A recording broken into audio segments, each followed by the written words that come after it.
Opinion nga Faton Mehmeti. Nuk janë të rralla rastet kur krerët e shtetit, por edhe politikanët në përgjithësi kërcënohen. Së fundmi në emailin zyrtar të presidencës, një llogari me emrin Raptap ka kërcënuar me jetë presidenten Vjosa Osmani. Sipas presidencës, kjo llogari kërkon që formimin e qeverisë presidentja t'ia kalojë partisë së dytë. Po ashtu, sipas zëdhënësit të presidentes Bekim Kupina, ky email i drejtohet presidentes me fjalën të vraj. Sigurisht që një kërcënim i tillë është shqetësues dhe institucionet duhet të zbardhin identitetin e personit në fjalë, si dhe të bëjnë arrestimin e tij ose të saj. Ajo që është e habitshme sipas presidencës është fakti se pavarësisht 10 kërcënimeve, shumica prej tyre me jetë, asnjë veprim nuk është ndërmarrë ndaj autorëve, ndonse shumë prej tyre janë të identifikueshëm me emër dhe mbiemër. Për më tepër, disa nga kërcënimet janë bërë edhe publikisht në emisione televizive, por sërish mungon reagimi institucional. Si është e mundur që institucionet përgjegjëse nuk reagojnë? Imagjinoni kur kërcënohet presidentja, çfarë mund të ndodhë të tjerëve.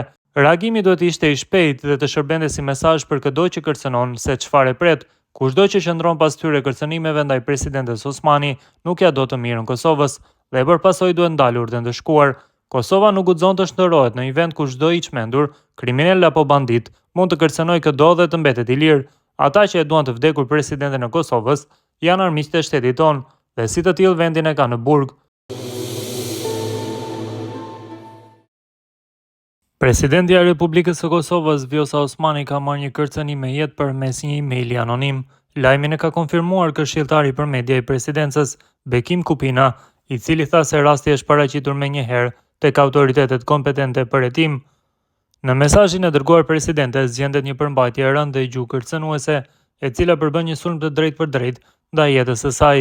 Teksti i mesazhit, i cili përmban fjalë të paqarta dhe gramatikisht të çrregullta, përfshin shprehje si: me të ranë prit dekt me të lanë partisë dytë, mundësin duhet deri tash kriminale antikushtetuese, ordinere, t'i ha ropt të vraj. Kjo gjuhë tregon qartësisht synimin për të frikësuar dhe kërcënuar presidenten e Kosovës. Deri më tani nuk ka informacione të mëtejshme lidhur me autorin ose autorët e këtij kërcënimi, por organet e rendit kanë nisur hetimet për të identifikuar burimin e mesazhit dhe për të garantuar sigurinë e presidentes Osmani.